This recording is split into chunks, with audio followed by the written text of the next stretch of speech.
कृपा सिन्धुभ्येव च पतितानां पावनेभ्यो वैष्णवेभ्यो नमो नमः। जय श्री कृष्ण चैतन्य प्रभु नित्यानंद श्री अद्वैत गदाधारे श्रीवासादि गौर भक्तवृंद। हरे कृष्णा कृष्णा कृष्णा हरे हरे, हरे राम राम राम हरे हरे। नारायणं नमस्कृत्य नरो चैवं नरोत्तमं देवीं सरस्वतीं व्यासं ततो जयमुदीरये।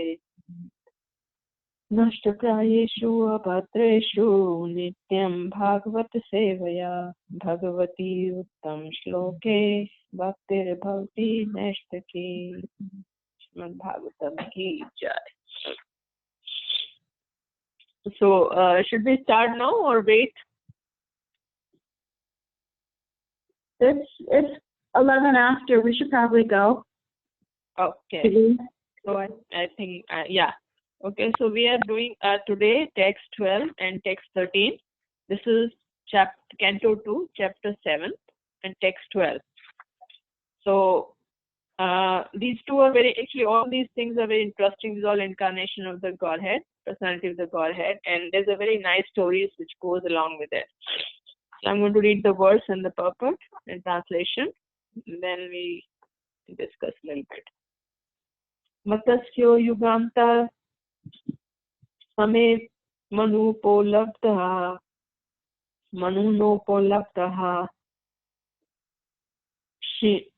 Shronimayo Nikhila Jiva Nikaya Ketaha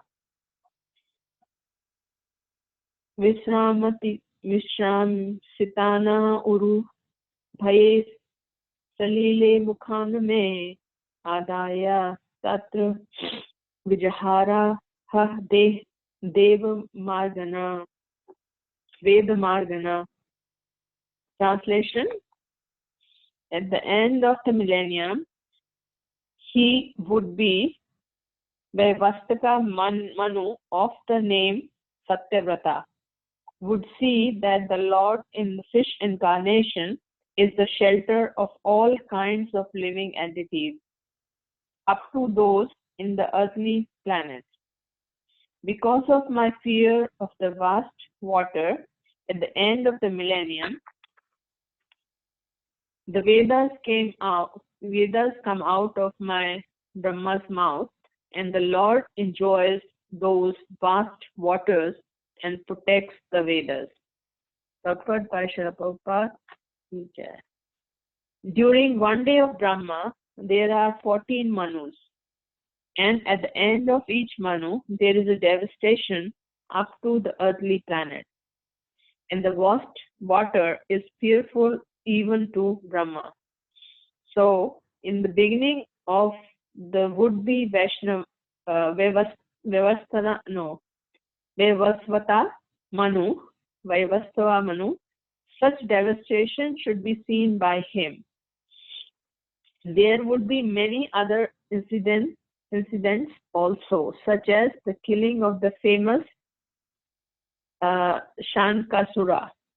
This foretelling is by the past experience of Brahmaji, who knew that in that fearful devastation scene, the Vedas would come out of his mouth, but the Lord in his fish incarnation not only would save all living entities, namely the demigods, animals, men, and great sages, but would also save the Vedas. So in this text 12, Brahmaji is actually describing it to Narada, and later on the same thing it's been told to Parikshit Maharaj. So it's actually the story is being told and it's again retold and it's been heard by Parikshit Maharaj. So this is talking about the Satyavrata, King Satyavrata. So I'm going to go over the story a little bit. because in the purport, Prabhupada explains that there are one day Brahma, there are 14 Manus. So each Manu, after each Manu, there is a devastation, and then it starts the creation starts all over again.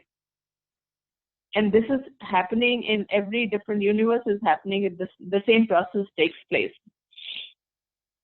So I'm going to tell the story of, about the fish incarnation, which is really interesting, because this is, and this is also, they're talking about that this is the beginning of the seventh Manu. And that time they say, the Satyavata king was there, and he was once sitting near the, near the river, and he was, performing severe penances to win, the favor of Supreme Personality of the Godhead. So one day when he was offering a oblation to God's Son in that river, a small fish came in his hand, and he tried to put it back into the water, but then all of a sudden the fish started speaking to him, and he pleaded, Satyavata, he said, please don't leave me here, and I want your shelter. So he pitied the little fish, and he put him in put the fish in a kamandlu, that is a little pot he was used to carry with him, and took it to his ashram. But what happened? He kept his kamandlu down on the on the earth, and the fish started growing bigger and bigger in his dimension. And as soon as he was looking around, the fish started growing out of, started becoming so big that kamandlu was not enough for the fish. So the Satyavata king, he changed its place and put the fish in a bigger pot. And soon what happened? The fish again grew in size, and that pot was smaller. So he kept changing the pot, and the fish started becoming bigger and bigger. And then what happens? He put it finally in his pond, but immediately the fish actually increased in size, and the pond became small for it. So he didn't know what to do. So he thought he's going to put the fish back into the river. But then the fish pleaded that, please do not put me there, because there will be larger crocodiles and other fishes which will eat me up. So please let me stay here. So then Satyavata at that time, he was thinking about it, and he realized that it is not an ordinary fish. So he folded his hand, and he actually he said he must be the Supreme Personality of the Godhead. So he said, you are not an ordinary fish. So why did you appear as a fish? Please show me your real form. And as soon as he was pleading, and he was a very nice devotee of the Lord appeared out of the fish, and he says that I am the personality of the Godhead, and 7 days from now there would be a big hurricane in the ocean, and all the three worlds would submerge in the water. So I am here to save you and the other creation, or the other saints, from this devastation. So he says, you arrange for a spacious boat, and that will appear on one side of the sea, and you ready in 7 days. You have time. You get ready with all the different kind of seeds, the medicines, the different animals, and all these things you should be ready by the shore of it. And that will be the preparation for the next kalpa. That means the next millennium. So, the king did whatever the Supreme Personality of the Godhead instructed. So he, when the seventh day came, there was a big devastation, the wave appeared in the sea, And Satyavata king, he boarded the boat with rishis. He had, all these animals. He had seeds. He had medicine. So what happened? They were all sitting in the big boat. The big boat started, taking and moving around. And then the ship, and on one side, there's a big fish appeared from the other side. So they took the Vasuki. They also had a Vasuki. The Vasuki is actually the very big, huge snake. So they tied the Vasuki with one end of the fish, because this fish has a very special horn, which is made up of the gold.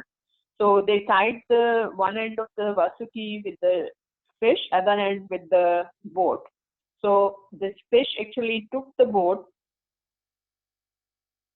and kept moving so many days in the sea from one place to another place. And also, he, during that time when the whole devastation passed away and everything was calmed down, these Satyavata heard all the Vedic knowledge from the fish incarnation, from the Lord Vishnu, who was in fish incarnation. And that actually the Vedas were put in the Purana, which is called Matsya Purana, because we see, when we read, there's so many times there's references from Matsya Purana. Excuse me. This is from when the Lord in Matsya, incarnation, he gave that knowledge to Satyavata king.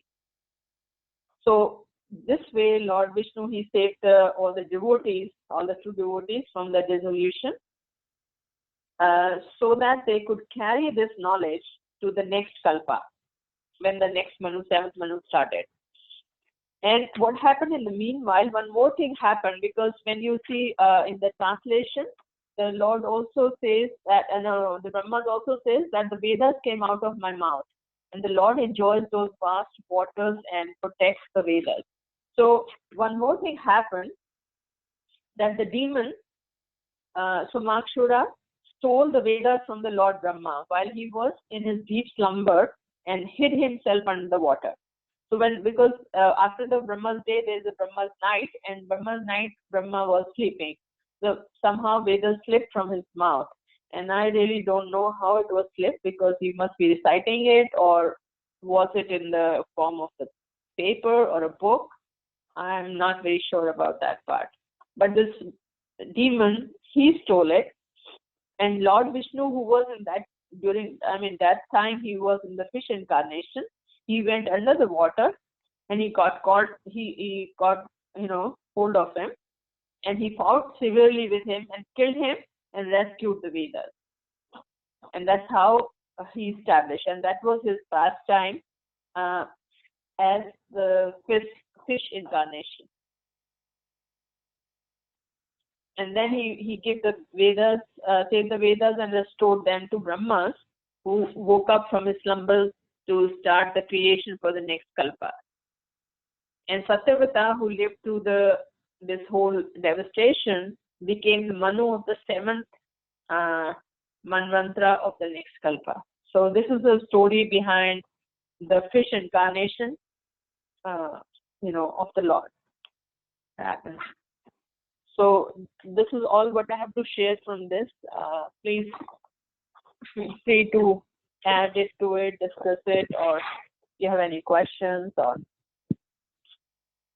anything which is you want to say.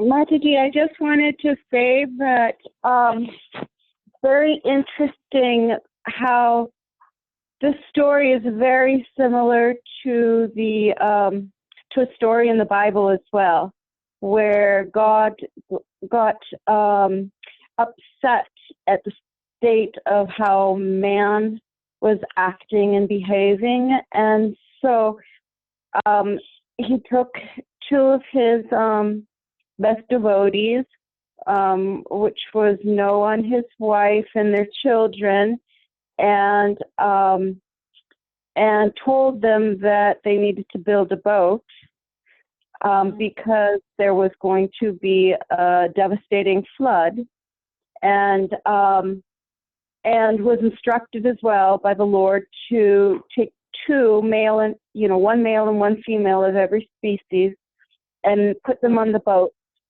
and how I believe it was 40 days or whatever, 40 days and 40 nights, and finally one of the birds that was on the boat, because the rains were so terrible, no land was exposed, and they didn't know what to do because so many days had passed, and one of the birds went out and brought back an olive branch, and so it's kind of like, so there's a symbol there that hope, that God would take care of them, and finally they found dry land and began to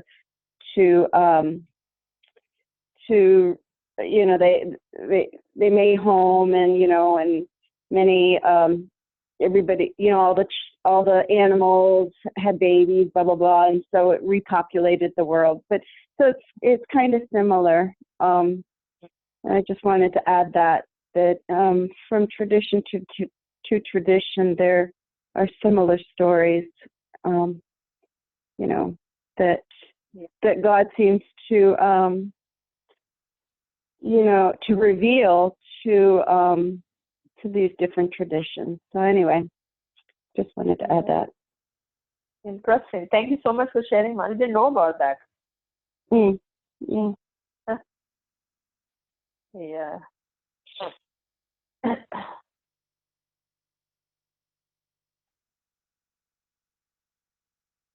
Anyone else to share? I know only Shashtika Mataji. Everybody else is kind of in a listening mode. I just remember. I'm just remembering about a story that Mataji was talking about Noah's Ark, and that's really. And anybody that was brought up Catholic knows that story for sure. We were brought up with that story. And then years later, I watched a documentary on television. I don't know if it was with the BBC or National Geographic or what, but it was so interesting because it was about they found a big ark, and they were saying possibly it could be Noah's Ark, but it was the remains of a lost ark in Mount Ararat. I think that's in Turkey or somewhere like that, And the ark, it measured, they could see it with their, the technology they had, they could see the outline of the ark that was in the mountain. And they could see that the dimensions were exactly like the dimensions that were in the Bible. And also, I don't even know if it's true or not. It could have just, that story of Moses, of that Noah. Noah, it could have come from, just been handed down from the Mafia. Yes, right. And it just changes throughout the centuries, But anyway, it was really interesting because it had measured the same, it had the same measurements as the ark did in the Bible or wherever, where Noah said how big it had to be and how long it had to be. And then, so anyway, the people that lived up there, I remember the guy that was doing the documentary, he had spoken to, there's villages up there, and he had spoken to a man who said that when he was a little boy, his father had taken him up there, and they had found the ark, and then his father had found it with some other people, and that his father took him up there after, and he put a rope on him, and he lowered him down, and he wanted him to look in there and tell him what was in there. And he said there were giant cages, and there was, like plates and bowls and all kinds of stuff like that. But he described to him about that. And then they were getting deeper into it, and then they were saying, well, they had all these animals. They were wild. How would they be able, they couldn't feed the animals or anything, but they were saying that they did find that there's, they thought that they had used something like, you know, in the Catholic Church, I don't know if you guys have ever been there, but when they were having Mass, the priest would walk down the aisle and he would have this thing. It was really far out and it had incense in the middle, and he would swing it back and forth. It was on chains, and then it was on a bowl. It had a bowl that was on chains, and then he had the incense in the middle, and he would swing it back and forth, and the incense just smelled divine, and it was going everywhere. And that's what they were showing, that they thought that they put some herbs there to calm the animals and help them sleep. And they would walk down the aisle. They showed them walking down the aisle with that. Of course, it's just all, you know, speculation, but they were thinking, well, this is how one way they could have gotten the animals to be real calm and sleep, you know, for that long amount of time, because there's no way they could have fed them. So yeah, that was just very interesting to me, and it could have just come from the Vedas originally, like a lot of things do. But that's all I have to say about that. Yeah. Really interesting, and all these things, and I really find there's so many things similar, you know, and all the, if you deep look into the philosophy of all the religion, you know, all the established religion which are really, you know, in an authentic way, you find so many similarities. You know, Go ahead. I was gonna say that there's also a documentary on Ayodhya. No, Dwarka. Have any of you seen that documentary on the lost city of Dwarka? No, where can you see it? Like, is it on Netflix or anything like that? No, How do you? It's on, like, you just go to your computer, Google documentary Lost City of Dwarka. And there's like 2 or 3 documentaries. Some are bigger than others, some are smaller, but they're the same person who did the documentary. It has like 3 of them there, and they were thinking that that the city. They said no, there was a city right a few miles underwater, and they went down there. They did diving and all that, and they brought up samples of the, you know, there was a city that sunk. But they said, no, this city is not old enough to be Dwarka. So they go, oh, okay, well, maybe it was a myth and stuff like that. But later on, they found out that there was a city even more and more miles down than out into the ocean, and they started doing, going down there, diving and doing collections there. And they thought, and they were bringing up the things, and they were saying, this city is much older, very close to the time that Dwarka was said to have gone down into the ocean. So anyway, it was really amazing. And go on the YouTube and look for it, and or Google it, and it's really interesting. There's another one about Lord Ramachandra also. And when they get on it was done by somebody else, I think when they're looking with their really far out tools that they have nowadays, where they can even see like what river, there was one river, the Saraswati, right? Is that the one that's dried up now, right? Or it's not there, they can't see it. I think it was the Saraswati and river. But if they look at it from space, they can see that there was a dry riverbed in the same exact spot that they're saying that the Saraswati River ran right there. And then also they're saying that like there looks like there is a bridge where like they're talking about where Lord Ramachandra made the bridge with the floating rocks and stuff. And it looks like there was an inundated bridge there made of rocks, where from India to where Lord Ramachandra, what was that island where Lord Ramachandra was? Sri Lanka, right. And then there was one more that I saw that was incredible. This one was... you mean the story of Hanuman? Were you talking about the story of Hanuman and the bridge, that one? Yes. Yes. Okay, thank you. Yeah. Lord, okay, so, and this one is the one of the battlefield of Kurukshetra, when Krishna spoke the, the Bhagavad Gita to Arjuna, and that battle really took place, and they've just finding out all this really far out information. because everything it talks about the battle, about the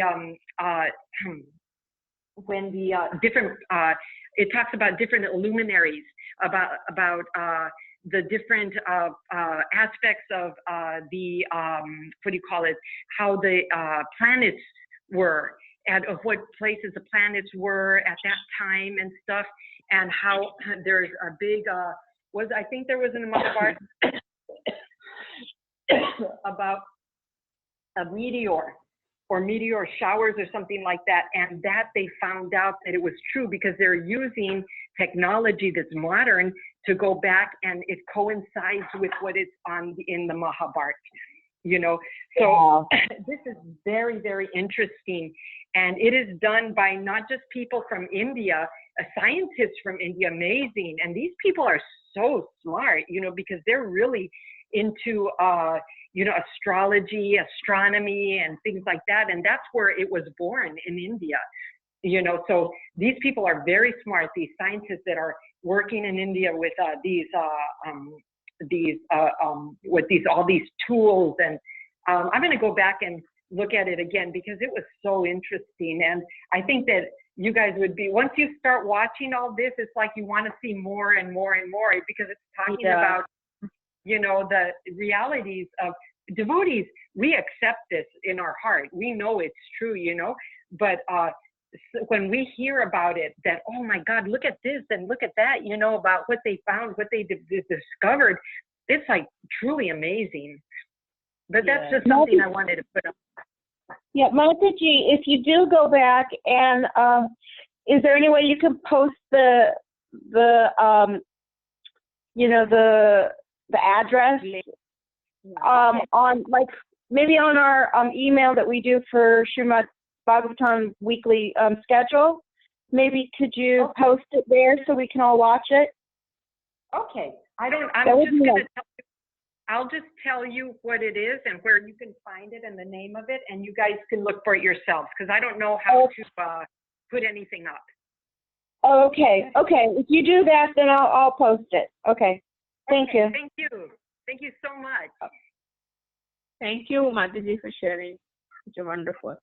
So this is exactly what Prabhupada actually is saying in the next, you know, text 13. So I'm going to read text 13 now. That's another interesting story for this. So is chapter 7, text 13.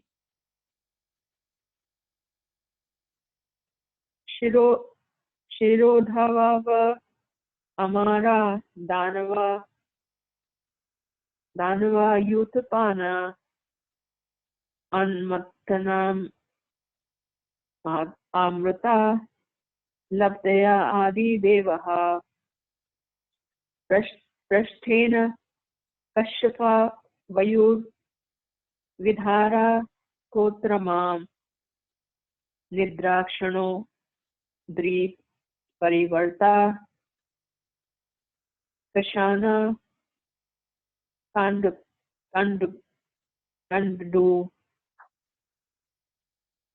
Translation: the primeval Lord then assumed the tortoise incarnation in order to serve as a resting place pivot for the Mandara mountain, which was acting as a churning rod. The demigods and the demons were churning the ocean of milk with the Mandara mountain in order to extract nectar. The mountain moved back and forth, scratching the back of Lord Tortoise, who, while partially sleeping, was experiencing an itching sensation. Purport by Srila Prabhupada: although it is not in our experience, there is a milk ocean within this universe.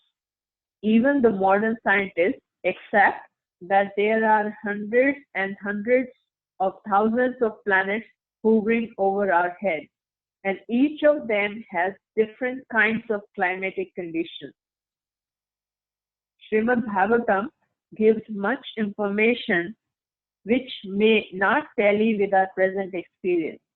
But as far as Indian sages are concerned, knowledge is received from the Vedic literature, and the authorities accept without any hesitation that we should look through the pages of authentic books of knowledge. Shastra Chakshurvata. So we cannot deny the existence of the ocean of milk as stated in the Srimad Bhagavatam unless and until we have experimentally seen all the planets hovering in the space. Since such an experiment is not possible, naturally we have to accept the statement of Srimad Bhagavatam as it is. Because it is so accepted by spiritual leaders like Sraddha Swami, Jiva Goswami, Vishwanath Chakravarti Thakur, and others. The Vedic process is to follow in the footsteps of great authorities. And that is the only process for knowing that which is beyond our imagination. The Premier Lord, being all-powerful, can do whatever he likes, and therefore his assuming the incarnation of a tortoise or a fish for serving a particular purpose is not at all astonishing. Therefore, we should not have any hesitation whatsoever in accepting the statement of the authentic scriptures like Srimad Bhagavatam. The gigantic work of churning the milk ocean by the combined effort of the demigod and the demons required a gigantic resting ground for pivot for the gigantic Mandara hill. Thus, to help the attempt of the demigod, the Premier Lord assumed the incarnation of gigantic tortoise swimming in the ocean of milk. At the same time, the mountain scratched his backbone as he was partially sleeping and thus relieved his itching sensation. He relieved his itching sensation.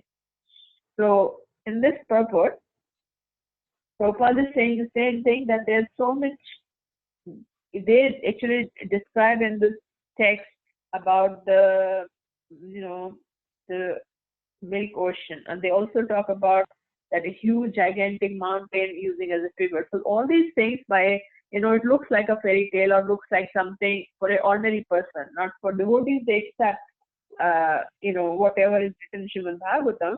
But as a common person, it is very difficult to accept all of that because in our experience, we have not seen all of these things. But Prabhupada quotes the scientists' words here because scientists also know, they also say that there are a lot of planets and stars all around us.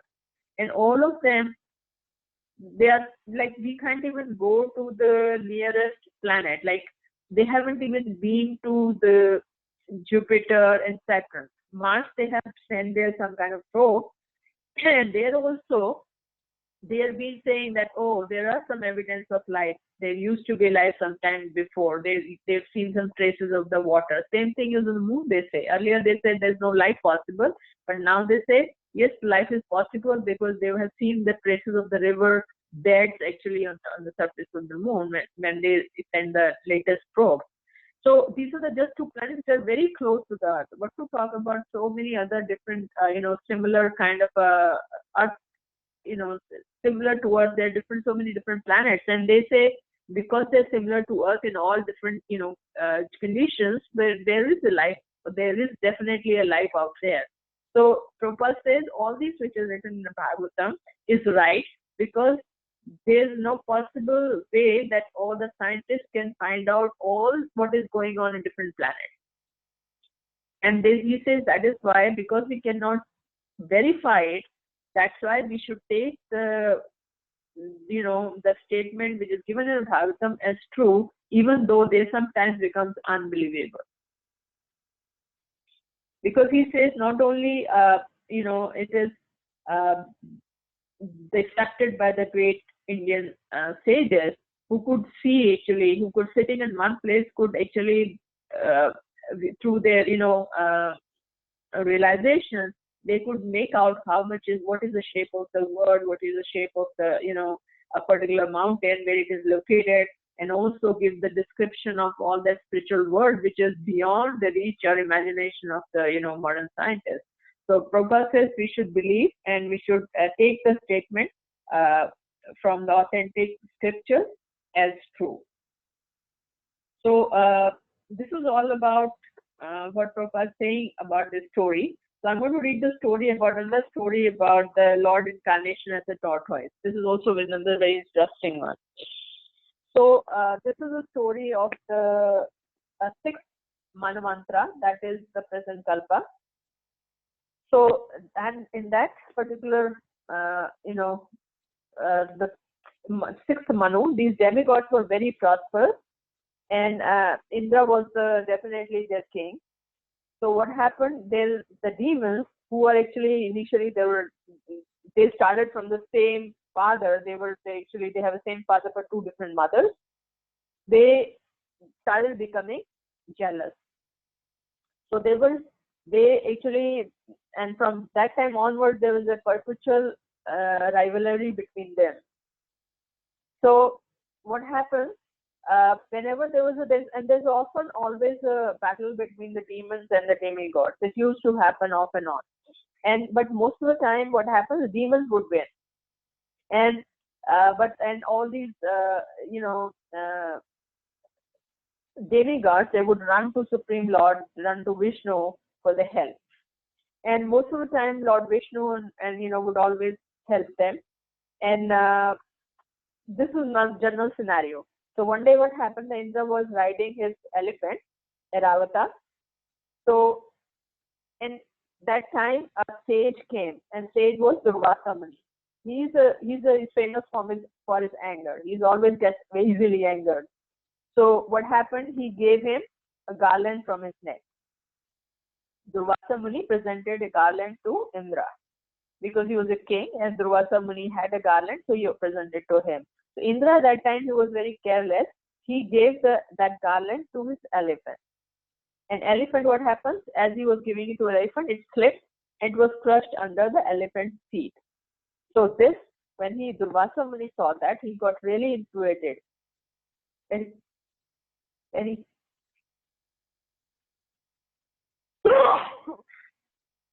he got very angry. And he cursed Indra, and all the demigods become weak and lusterless people. So what happened with that curse? What happened? All these demigods started becoming weak.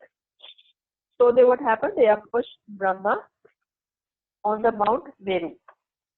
Brahmaji, what happens? He started thinking about it a while. Then he took shelter of Lord Vishnu as always, and he went to actually all the demigods and the Brahmaji. They went to his abode, Lord Vishnu's abode, and he wanted a help. They requested for the help, that can you please help us, because the demons are going to kill us, and we will be nowhere. So the Lord Vishnu actually recommended these demigods, say that you have to work hard a little bit. You somehow can get the nectar of immortality. But they didn't know how to obtain it. So Lord told them that you go to the milk ocean, and with the help of Mount Mandara Hill, and Serpent Vasuki, you can actually get these nectar of immortality from there. So you churn the ocean to obtain the nectar. So they said, but you have to take a help of demons too. So you go and talk to them and tell them that there will be nectar of, we'll churn and we'll get the nectar. We can share all of that. So the demons actually, they were very powerful, but mentally they were not so intelligent. So they agreed to the proposal. So what happened? It was difficult to carry the mountain because it's a really big, huge mountain. So Lord Vishnu, he took that mountain on the back, Garuda's back, and bring it to the ocean of milk. Then Vasuki was tied around the Mandara mountain, and demigods caught hold of his head side, and the demons caught hold of the tail side, and they started churning the ocean of milk. So when they started churning the milk, churning the mountain, what happened? Because there was no support underneath, the mountain started sinking down. Because naturally, when you are, you need something to stir, you need a kind of something, a pivot, somewhere where you can rest. So they all of them, demons and the demigods, they were helpless. They said what to do. They were standing and again plead to Lord Vishnu. So he came to the rescue, and he took a shape of a huge tortoise. Because tortoise has a hard shell, and they say the shell of the tortoise is really, really hard. It's like a rock. So, and he plunged into the ocean and came up with the mountain on his back. And with the demons and demigods, they were happy, and they started churning again. And they started churning. What happened? First, with the churning, first came up the poison, which was the concentrate of impurities of the ocean, which is called halahal. And this poison was so potent that it could kill all the vegetation and all the animals, and everything was on that particular place. So they again went to Vishnu, and Vishnu said only one person can save you, and who is the Lord Shiva. So Lord Shiva, they requested Lord Shiva, and Lord Shiva actually drank all of that poison, and he didn't swallow it to his stomach. He only swallowed and kept it in his throat, and that is why his name was called Nilkantha. So after this poison was removed, then they churned again. And then what happened? The Lord Dhanvantari, who is the Lord of medicine, Ayurvedic medicine, he came up with a jar of nectar of immortality. So then, as soon as they saw the jar, the demons, they grabbed the jar and they start running with it. And demigods, they just watching it, and they got really disappointed with what to do. So again, looked up for the help from Lord Vishnu. So Lord Vishnu took he disguised. He became actually from the tortoise, and he transformed himself into the most beautiful woman, and that woman was he called as Mohini. And so he in that disguise, he approached the demons, and because the demons were actually not very intelligent, so they were actually mesmerized and infatuated by her beauty, and they gave the pot to the Mohini. So Mohini said, I'm going to take the pot and distribute only on one condition, that you're not going to ask me any questions. So demons, they agreed. So Mohini, what she did, Mohini is actually Supreme Personality of the Godhead. So what she did is she asked all the demons to sit on one line, and the demigods on one line, and she started distributing to the demigods.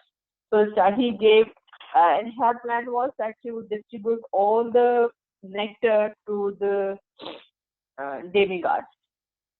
So they started distributing, and before these people realized, the demons realized, she has almost distributed the entire nectar. But the two demons, they were disguised as a demigod. They also drank it, and later on they created a lot of problems. So this is actually the story behind this, the Lord's incarnation as a tortoise, or it's also called Kurma Avatar. Kurma is the name of the of the tortoise. That's all I have to share, Mataji. You can add in or have any questions or discussions.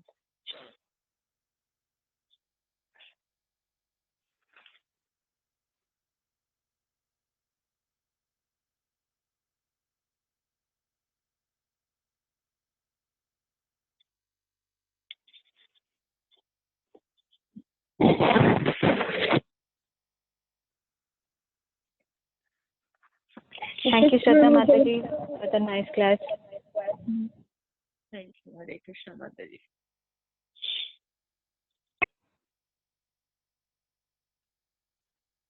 Thank you, Mataji, for the very nice class. Hare Krishna. Thank you, Prabhu. That was wonderful. Hare Krishna, Mataji. Thank you for bearing with. Wonderfully narrated. So we have, if you have nothing else to add to it, so we can, I think, finish our class, stop our class here.